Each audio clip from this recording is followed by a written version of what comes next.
up, everybody? Welcome to this episode of Chewin the Rag. We are back after 2 weeks off, I think. I don't even remember what the last episode was. I think it was another solo, pretty sure. Took some time off because of this here. If you're on video, you can see this doesn't look bad anymore. Now you get both fingers. This one's just bruised. Fractured my finger. I was at work and we are experimenting with making our own liners. I was hanging rolls of metal for the liners. They're roughly about 400-ish pounds per roll. And we were just hanging them on like a black iron bar, similar to this guy in the closet here, just a straight bar. And I hung one on, felt fine. Went to put another on. I was like, let's see if we can stack two. That would make it about 800 pounds. I had my hands on it. I had somebody with me. We were both putting it on. As soon as it like touched the bar, the flange ripped. I have a picture of it. I'll show you. The flange just like kind of tore, bent, everything collapsed, and one metal roll here, one metal roll here. They squeezed down. Luckily, I have some sort of reaction time. I got my hand out of there. Otherwise, it would be about here down rather than just like this area here. But again, doesn't look bad right now. I can move again. Before it was like these two were together and then these two were together and it was a whole thing. But I can move it a little bit. It's got about 11 to 15 stitches in it and a fracture in the bone, and the nail is still regrowing. I had to take it off, stitch underneath it, and then just pop it on there. So that's what I'm dealing with. And it sucks because I was supposed to have a guest, amateur fighter, up and coming guy, West Coast guy, Alexander Ramos. And the day we were supposed to record, it was 2 Fridays ago. The accident happened. I didn't get out of the hospital until about 6:30 at my time. And then the reschedule, I had to go to urgent care and get a rewrap on this. My wrapping was all messed up, and it was like literally the time we were supposed to record. So we are going to get that done. I want to talk to him. He's an up and coming guy. He's got a weird little childhood. He was in the circus as a kid and then transitioned into a fighter. He was a guy who got in trouble. He was going through an injury right now. So it'll be interesting to talk to him. We are going to get that rescheduled. If you are watching, there might be a little bit of an echo in here. This is part of the project where we're redoing everything. You can kind of see like the floors are dusty, the boards are dusty, because literally this whole everything outside this door is dust. We're sanding things down. It's a lot of work. So if you're watching, you notice we got the old dirty bastard hung up. We got the W hat, W.GG for merch and jitter-free clean energy. Use promo code Chewin at checkout for a discount. We got this little monster here. Lenny painted both of these. This one I paid for just to support him. I was like, I could use some art in the studio, which this is not. This is just temporary, but it's nice to have some space and away from everything. Like I said, I got a puppy downstairs now, so it's nice to kind of just be able to come up here. My desk won't get touched and fall apart while three dogs and a toddler are sprinting through the house. But, I didn't just want not only this echo, but just this blank, dirty old wall. So I've decided I'd finally hang this guy up. It's a little fuzzy because the camera focuses a bunch. But the old dirty bastard, I talked about it before. That was a gift. Did not expect him to paint that for me and get it to me, but he did. And I appreciate and love that man for that. And then we got the Puerto Rico flag, that Boricua. We got that up there. So we're here. We survived. We made it. I don't really have, with my hand being injured, I don't really have much to talk about. I missed a bunch of work. I haven't really experienced anything. I haven't really done anything. So it's like, now we're just here to talk. I watched Cage Wars 60. Hold on. I want to say it was 65 this past weekend. Really good card. Yeah, Cage Wars 65 was this past weekend. You can go to stimulus.com and rewatch it if you want to see, some East Coast MMA. Amateurs go at it. Really good fights. They do a good job of putting fights together that are pretty fair, pretty balanced, and really exciting. I think the main card was really the whole card was good, but I think Knight versus Lee was really good. Knight is so dominant, and even she's like, I got a lot of stuff to work on. But if you go back, like I said, stimulus.com and you search Cage Wars and you watch that, she's so dominant. She's so scary. Lee's got her. And Lee's got a lot of heart. The fact that it didn't get stopped at all and went to decisions insane. Lee's fighting off her back. She's trying to get an armbar. Knight just slams her twice back to back, and it's like, Jesus Christ, Knight is scary. I was just like sitting. I had my computer to the side. I'm streaming it, just watching it, and I'm by myself watching these locals go at it. I'm like, she is tough. Trevor Gibbons, I was excited to watch him fight. I like the Gibbons family. I get along with the Gibbons family. It's a family of fighters and fight promoters. So I was watching that. Tough break for him. He got clipped early. It didn't. At first, I was like, it's not the best stoppage in my opinion. But I think I was just excited to see Trevor fight. I was like, it's not really the best stoppage. But you rewatch it, and anytime somebody starfishes, even if it's not for long, anytime somebody's got the two arms out, legs out, they're not defending themselves and their heads back, it's always gonna get stopped. And it was like a really flash starfish, and I was like, I rewatched it. And I was like, all right, that's a good stoppage. I don't want to take anything from I believe his name was Anderson. He's somebody that I'll be on the lookout for in the future. I think what we're going to do, and I have to actually, is this the schedule right here? I don't know if this is the most up to date schedule. No, it's 2023. Okay, but I think we're going to look at 2024's schedule, and for the next one, I'll do like a watch along or a companion thing where we'll watch the fights. We won't have them streaming on my YouTube. We're going to watch them, and then me and whoever it is that comes on that fight card, we'll just kind of react and talk and bullshit and have fun and kind of just like a little live pod for everybody. We'll do it right on YouTube, a live stream. You'll be watching us watch the fights, and I'd encourage you to throw the fights on as well, because then you can kind of follow along in the action and give your opinions and kind of interact with the show. We don't really do anything live that hurt. I can bang my finger. We don't really do anything live. Everything's pre-recorded and whatnot. So it'll be fun to go on there and interact with everybody if people are free. It's a Friday night, so I know it's kind of tough to expect people to want to sit there and hang out on a live pod. But if you're free, pop in.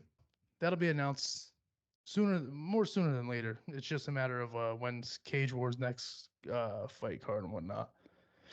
Speaking of fights, we got UFC 300 this week. I know with Sam Alvey, we talked about it, and I didn't really seem that excited. It's not that I'm not excited for the card. The card itself is very good. It's just when the promoter comes out and says, like, this is going to be our best card ever, and blah, you expect it to be the best card ever, and it's not. It's stacked. It's really good, but it's not the best. I'm just going to pull it up right here. I should have been prepared, but I'm never prepared. That's not what this pod is. Get over it. We got Pereira and Hill. I'm rooting for Hill. I know the fun thing is to troll him on Twitter, or X, whatever you want to call it, and get a reaction out of him, because he will just respond back to you and trade shots with you on social media. But I don't know. I like Hill. I like Alex too. I don't dislike him, but I would just like to see Hill get in there and get the win that day. Zhang versus Yan. I don't know how to say her last name, so I'm just going to call her Yan. Zhang's got so much more experience than her. I just think it's going to be an ass beating. I don't even think it's really going to be close. I don't love that as a co-main event. That's kind of like, this is where my gripes are. I don't love that as a co-main event. You expected something more when you're looking at a main card. And people are like, oh, well, that is a really good fight. It is a good fight. It's just not the best card ever. That's not the co-main event on the best card ever. That's all I'm getting at with that. This next fight's better than that, and it's Gaethje versus Holloway, but the BMF belt takes away from it. If that belt wasn't there, I love this fight, but get rid of that gimmicky ass belt. I don't care about it. I love Holloway. I like Gaethje. I want Holloway to win, but Gaethje's a tough ass at 155. Dustin was Holloway's other 155 fight, and it's like those two guys are ass beaters. So to go out there and move up in a weight class and fight them, but Holloway's looking thick. He's looking like a big boy right now. I saw him on Mighty Mouse Johnson's pod, and they were talking, and he's looking big. So I'm hoping his speed is still there. I'm hoping he's just gonna box. It's Max Holloway. That's what he does. He loves to box. He can kickbox. He's got good takedown defense, but Justin's not gonna go out there and try to take Max Holloway down. That'd be very strange. I don't expect that. I'm expecting them to put on a really good like brawl type fight, and I think Justin wins in that sort of fight. So it's like, if it turns into like this technical boxing match, Max has a chance, because that's his bread and butter, is just picking you apart with volume. But I don't know. I just don't. it's a tough ask at 155 to go up there. Your second 155 fight, I believe, might be a casual on that. I think Dustin was his debut, and then Justin's his next. I don't think he's had any other 155 fights, but that's a tough second ask. The other thing with that is Justin shouldn't be fighting a Max Holloway. That should be Islam's fight. Should be Justin. And just kicked Dustin in the fucking head, knocked him out, and then he's turning around before the champ even fights and fighting Max Holloway. And then you got Charles on that same card fighting Arman, which that's probably the number one contender fight. If Justin and Charles lose, then it's like, do we give it to Dustin because he just beat BSD? BSD, I think that's his initials. I'm all over the place today. Like, yeah, he just beat him. Arman's probably going to jump up if he beats Charles, and if Max wins, they're not going to do Max versus Islam, so it's probably going to be Arman. And then it's like, now Dustin's sitting there like, okay, what's next for me? Max is sitting there, what's next for me? You're not going to do the trilogy with them at 155. I don't think that doesn't make any sense. So I think the UFC is banking on either, ideally, the UFC is probably going to offer it to Dustin. He just won. He's the most available lightweight right now. And then I think they're hoping Justin loses and Charles wins. And then having Charles face Dustin again. And then, I don't know, that division's all mixed up. I don't understand what the hell they're trying to do. And then after that, Bo Nickel and Cody. Cody's a more experienced guy. He's got twice as many fights, 3 times as many fights, I think, actually. Bo Nickel is the up-and-comer. He's a really good wrestler, obviously. Showed that he has hands, so that's an exciting fight. And then I don't know who else. The undercard, you got Bobby Green versus Miller. Miller's fought on 100, 200, and now 300. That's great. Aljo's on the undercard facing. Who's Aljo facing? Who the hell is Aljo? He's facing a really good guy. I'm just drawing a blank. Oh, Gator, Calvin Gator. And he's a game guy. I think Aljo's going to try to just submit him. I don't think he's going to want to stand with Calvin. He probably could.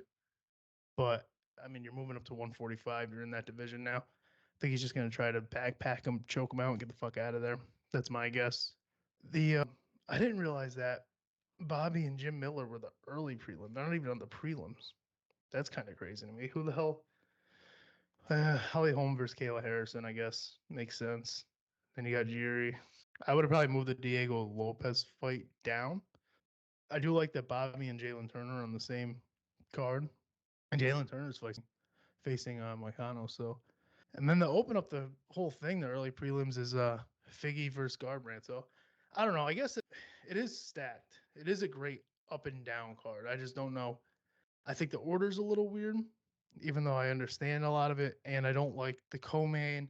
The main event's not as exciting as it should be, but that's because a lot of guys aren't there a lot of guys aren't available realistically. So for what's available and what's there, I do understand it. I don't love the co-main. That's my biggest gripe. But I don't know. Maybe I'll be surprised. I do think Whaley is very good. I'm not too familiar with the other woman. I'm really hoping for that fight to be better than my expectations because I'm expecting Whaley to just go out there and beat the shit out of her and make it a short night, and I don't want that. Nobody wants that. It's a co-main event. You're supposed to have this big UFC 300 production. If she just goes out there and stomps her and whatever, that's like, okay, well, on the Hill versus Alex. And nope, I don't think people are excited for that. Maybe they are. Maybe I'm reading the room wrong. But from like what I gathered with Sam Alvey and what his followers were saying, my followers were saying, just random Twitter, blah, blah, blah. I don't think that many people are all that excited to watch Alex fight Hill. Most people think Alex is just going to run through Hill. I'm hoping for the opposite.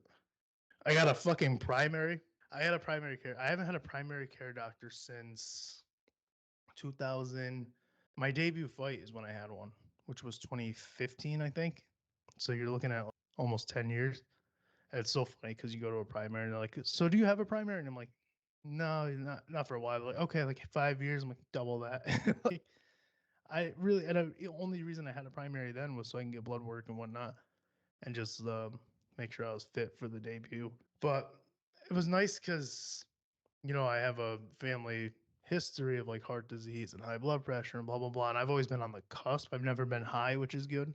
But going to the primary, getting the blood work, making sure everything's good, yada yada yada, and everything's pretty decent. As you guys know, I talked about it. I've dropped. I was like 285 in 2020 when like pandemic and shit was happening. I was probably like 283 was about what I was. I didn't really look it. I didn't feel it either. And I stepped on the scale and saw it, and I was like, let's change that. And I dropped down. Right now, probably about 260.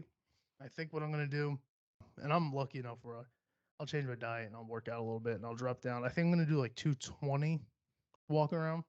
I still talk in weight terms. I say walk around weight as if I'm ever gonna cut. I'm not cutting weight for anything, but yeah, I think I want to be like about 220. See how I feel. If that still feels heavy, then I'll drop down. I'm not gonna go any lower than 190, but let's get to the 220 mark first. That's what I liked walking around at. Uh, and I'm just gonna do the same thing I did when I was fighting. Just follow that same process, and it should fall right off. It's tough because I have to like tap into that. It's not just I'm not that guy. You're not that guy, pal. I'm not that guy anymore. I don't have a fight coming up. I'm not training because I want to have a fight coming up. I don't have like a kickboxing exhibition. I don't have a grappling match. I don't have any of that going on. So it's like, how do you tap into that without having that? So I was like watching old videos and just trying to get back into like, see if I could flip that switch. Sounds weird.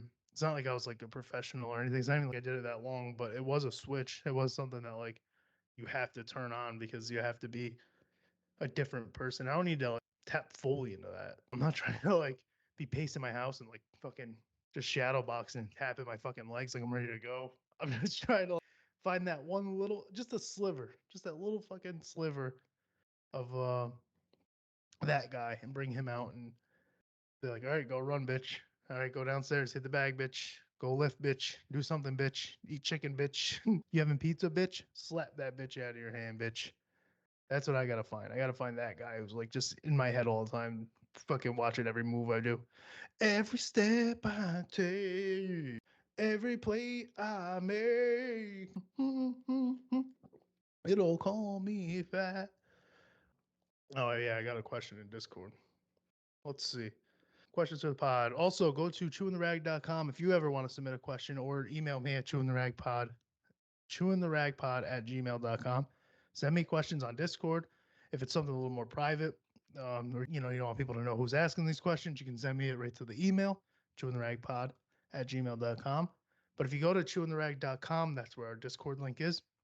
You can join in. We're constantly in the voice chat playing COD or any video games that we all have mutually. You can join in and we can talk shit. I stream at Pinchworm Gaming sometimes on YouTube, but it's all fun. Everybody in the Discord's pretty. Look at this. Look at this fucking hole in my shirt. Everybody in the Discord overall is pretty cool. It's a generally quiet chat. Occasionally you get questions for the pod, or like I said, you get us in voice chat, just playing video games and hanging out. What did I get? Oh, excuse me. Fucking, I ate dinner like right before this, so I had an orange chicken bowl, and it's fighting its way through me. All right. Dan Snyder said, "What did you used to do while in the bathroom before we had cell phones?" I mean, same answer as everybody. You grab a shampoo bottle. Some people had magazines. We didn't have magazines. My uncle always had magazines in his bathroom. Or you just get in and get out. I don't like. It's probably better before you had phones because like, now I don't even go into the bathroom anymore. I'm just kind of scrolling. I'm getting lost in this guy's stream. I went on and I was like, oh, I don't want to forget this for the pod. Let me write it down. And I'm like, oh, well, what? And then just go down a rabbit hole, whatever it might be, or emailing people, doing whatever, fucking putting clips together for the pod. I do so much shit in the bathroom now that I should just be doing like at my desk. So it's probably better I don't fucking bring my phone in there. But same thing as everybody, right? Everybody read the shampoo bottle. Everybody read like the fucking toilet tissue container, whatever the fuck, the lotion bottle. Isn't that what everybody did? I feel like that's probably like people are hearing this and they say, "What did we do before phone? Shampoo bottle, body wash bottle, fucking bar soap bottle, whatever bar container, whatever's in your vicinity and has words. That's what you did while in there." Yeah, I didn't really do anything special. I wasn't in there beating meat on the toilet. It's disgusting. You fucking I know that's what you want me to say, dirty boy. You dirty, dirty boy. He doesn't. I just address him directly with that kind of accusation because everybody who's familiar with the show is familiar with the questions that Dan asks. So I always assume the worst. But I think this was actually him asking an innocent question. And to answer it, just one of these. See, I'm holding this bottle here.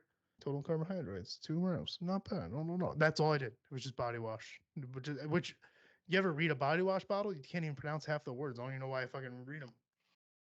There was no chance at all. All I knew the word fragrance. Oh, okay, they had fragrance in it. No shit, it's body wash. But yeah. My son starts T-ball soon. I'm looking forward to that. I'm hoping he likes T-ball, and not even just because like I want him to continue with T-ball, but I think if he likes T-ball, he understands coaches. I'm trying to like let him know like, you have your teachers, you have your grandparents, you have mom, you have dad, you have adult figures that you look up to and that you have to listen to. There's also going to be people like coaches. I've had to explain to him what like, my coach does and what my coach did, and then like I tried to when we were going to the gym. I think I talked about this. If I didn't, if I did, I apologize, but maybe you haven't heard it. He went to the gym with me a few times, and one day I was trying to get my buddy's kids involved, and I was like, "All right, Sam's coming. The girls are coming. Sam's coming. Everybody's coming. I need you to kind of like step up and listen to Dad, so that everybody else kind of follows suit." Now that didn't work, but he did try. There was a few times where he would come over and try to help me out, and the other kids just didn't follow. And that's just because they're a little bit older, but never been really involved in sports. So I'm trying, as well. My son's only 4, get him involved early, let him learn like that structure, let him be like that kid who's like, okay, coach says go do this, I gotta go do this. Coach says do that, I gotta go do that.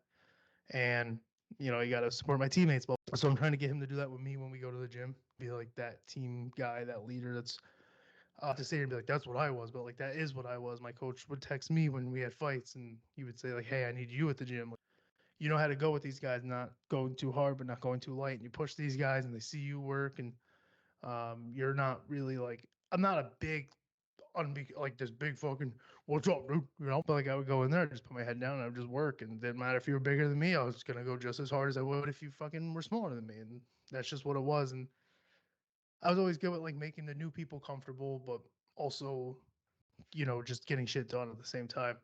And I'll touch on that in a little bit, but that's what I want my son to be like. Don't be coach's pet. Don't be teacher's pet. But like, put your head down and work hard and acknowledge it, and just listen to your fucking coach and help your teammates. That's all you have to do. You do that, you'll be a good fucking athlete. And I'm hoping he likes t-ball because he's now at that age where like we can get into jiu-jitsu. I don't want to do karate. Listen, I know karate's good for teaching kids discipline, but that's all it's good for. Unless you go to like a legitimately solid karate school. If you just shut the fuck up, you're just paying for a belt if you just go to like most these other karate schools. So I don't want that. I want to bring him to like a legitimately decent jujitsu school where you're not going to pay for your belt. You're going to earn your shit. You're going to earn your stripes. You're going to go out there and you're going to work hard and do it. So T-ball, long story short, is hopefully my introduction to get him into that and then get him into whatever other sport comes after that and just constantly have him in sports. Distract him with sports, make him just focus on being an athlete, being a student, being a good kid. That's it. Because I wasn't. That's not my parents' fault. I didn't really want to do that, and they weren't going to force me. Like I did the karate thing for a little bit. I didn't really get into sports until I got older.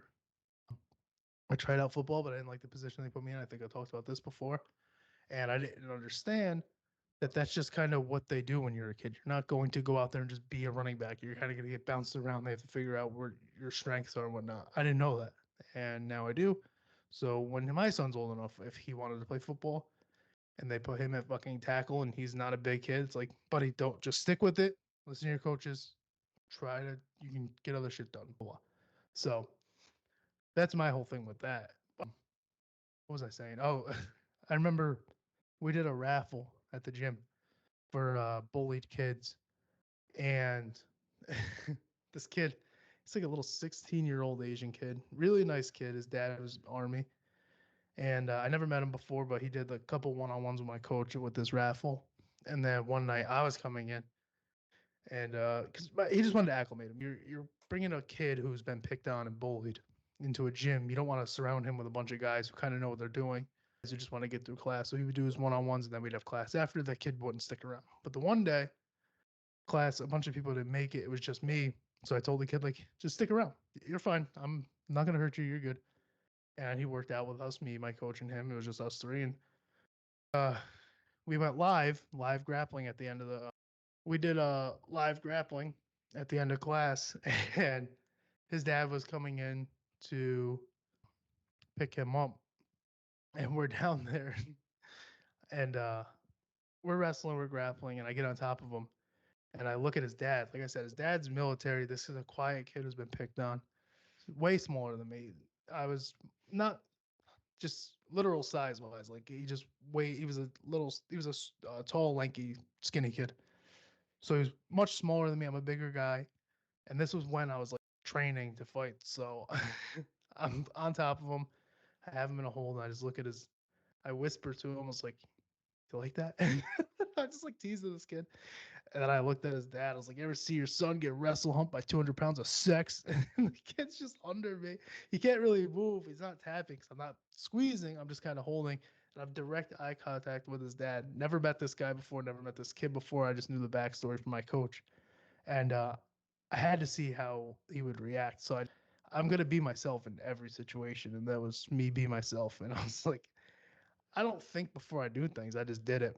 And dad laughed, and I looked at the kid, and he was smiling. I was like, all right, good. Like, you don't know what's going to happen in that situation. You don't know how the bullied kid's going to react, and you don't know how the dad of the bullied kid is going to react. You know what I mean?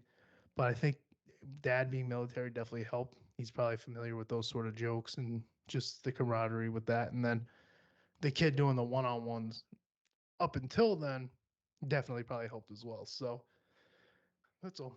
I don't know what even prompt. Oh, just being like a good teammate and whatnot is what prompted that story. I was gonna say I don't know what the fuck where that came from.